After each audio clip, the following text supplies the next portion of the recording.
नमस्कार दोस्तों, स्वागत है आपका द न्यूज लॉन्चर के इस यूट्यूब मंच पर।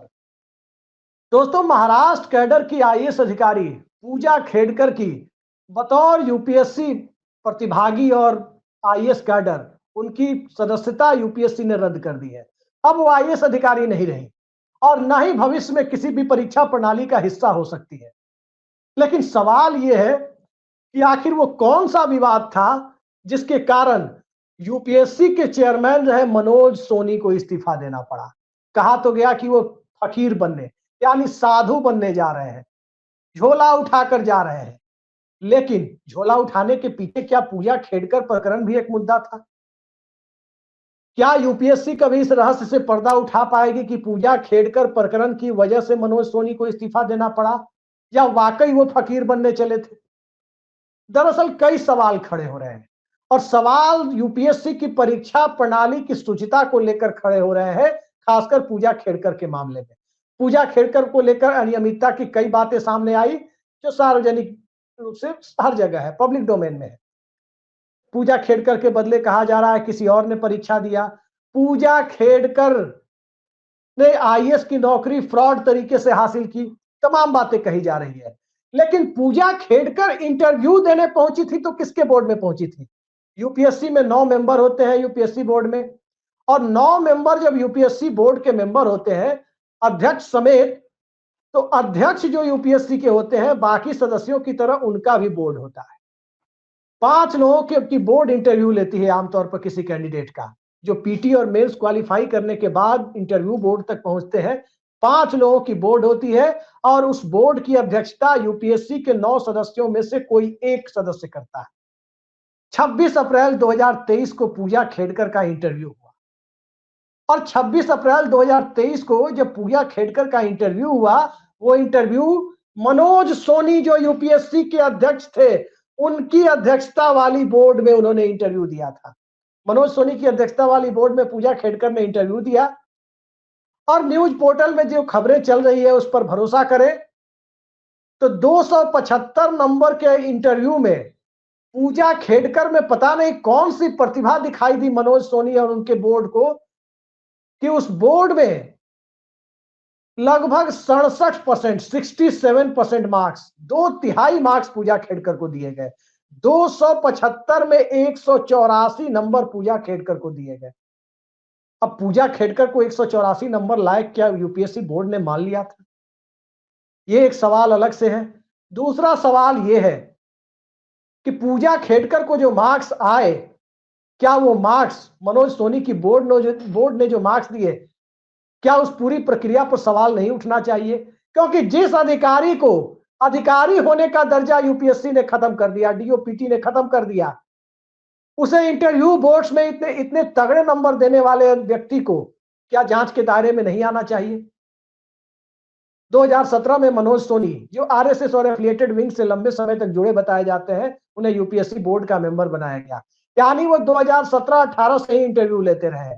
2023 में वो चेयरमैन भी बना दिए गए और 26 अप्रैल 2023 को पूजा खेड़कर का इंटरव्यू भी उन्होंने बतौर यूपीएससी सदस्य या चेयरमैन जो भी कहे, उस बोर्ड की अध्यक्षता की थी जिस बोर्ड ने उनका इंटरव्यू लिया था। अब 275 में 184 नंबर आप देखें तो ये तकरीबन 67% होते हैं। आमतौर पर यूपीएससी बेस्ट केस में किसी कैंडिडेट को 60% नंबर देती है। 65% नंबर यदि किसी को दे दिया तो ये बहुत बड़ी बात मानी जाती है कि अमुक कैंडिडेट को यूपीएससी बोर्ड ने 65% नंबर दिए। लेकिन पूजा खेड़कर की प्रतिभा इतनी ज्यादा और जबरदस्त प्रतिभा दिखी मनोज सोनी की बोर्ड को, जैसा अलग अलग पोर्टल दावा कर रहे हैं कि 184 मार्क्स उन्हें दिए गए। 184 मार्क्स देने वाले बोर्ड के चेयरमैन को क्या उसके जांच के दायरे में लाया जाएगा? दरअसल जांच के दायरे में लाए बिना तमाम तरह के सवाल खड़े होंगे। सवाल इसलिए भी खड़े होंगे क्योंकि आप देख रहे हैं कि यूपीएससी की तैयारी के लिए जो कुकुरमुत्ते की तरह कोचिंग इंस्टीट्यूट खुले हुए हैं, उन कोचिंग इंस्टीट्यूट में मानकों का पालन नहीं होने की वजह से छात्रों की जान जा रही है। और जितना ये मामला उछल रहा है पूजा खेड़कर और मनोज सोनी के इस्तीफे का मामला उतना दब रहा है। वो मामला भी महत्वपूर्ण है। जो ओल्ड राजेंद्र नगर या मुखर्जी नगर में जो प्रोटेस्ट चल रहा है, तमाम तरह के अलग अलग तरीके के दिव्य दृष्टि रखने वाले और बड़ी कीर्ति वाले लोगों के कोचिंग इंस्टीट्यूट भी इस दौर में बंद हो रहे हैं, बेसमेंट सील किए जा रहे हैं।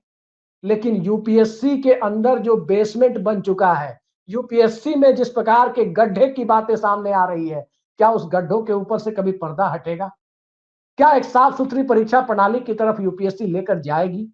ये सवाल तब तक सोल्व नहीं होगा, इस सवाल का जवाब तब तक नहीं मिलेगा जब तक मनोज सोनी के इस्तीफे के पीछे की परतों का खुलासा नहीं होगा। और इंटरव्यू बोर्ड में मनोज सोनी के अलावा जो 4 लोग बैठते हैं, वो 4 लोग कहीं कोई रिटायर्ड आईएएस हो सकते हैं, कहीं किसी कॉलेज के प्रोफेसर हो सकते हैं, कहीं कोई रिटायर्ड मिलिट्री या पैरामिलिट्री के रिटायर्ड कोई ऊंचे दर्जे के आला दर्जे के अधिकारी हो सकते हैं, कोई भी हो सकता है, कोई डीआरडीओ से भी हो सकता है या किसी मंत्रालय से बुलाए गए अधिकारी हो सकते हैं, जिसे यूपीएससी बोर्ड इंटरव्यू बोर्ड में शामिल होने के लिए, उस पैनल का हिस्सा बनने के लिए बुलाती है, वो हो सकते हैं।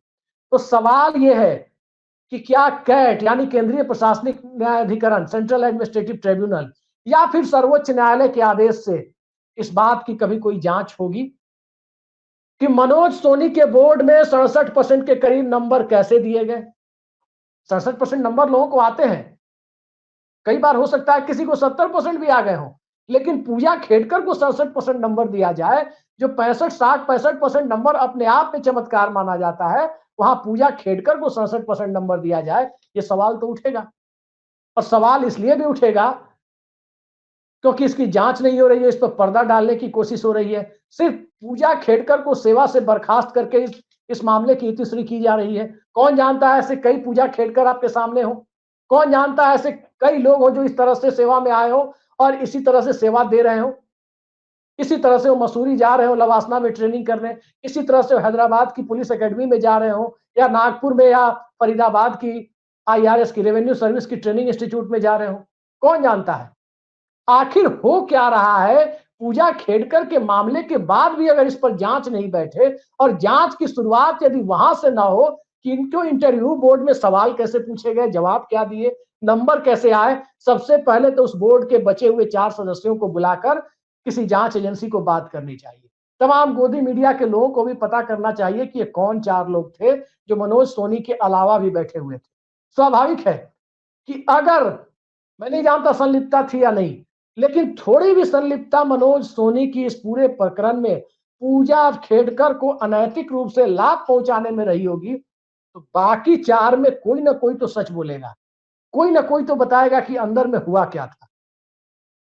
पूजा खेड़कर का मामला नहीं, इस देश में देश की सर्वोच्च संस्था यूपीएससी, जो इस देश में ऑल इंडिया सर्विसेज और सेंट्रल सर्विसेज के लिए बड़े बड़े अधिकारियों का, देश के बाबुओं का चयन करती है, IAS, IPS, railway service, postal service, revenue service, तमाम तरह के अधिकारियों का चयन करती है, उसमें यदि पारदर्शिता नहीं रहेगी तो फिर इस देश का सिस्टम कैसे चलेगा? इस सवाल के को जब तक सोल्व नहीं किया जाएगा, मनोज सोनी के इस्तीफे या पूजा खेड़कर के की बर्खास्तगी से इस पर कोई फर्क नहीं पड़ने वाला है। वो यूपीएससी अपनी तरफ से पर्दा डालती रहेगी, स्वाभाविक है। जिस संस्था में गड़बड़ी होती है वो पर्दा डालने की कोशिश करती है।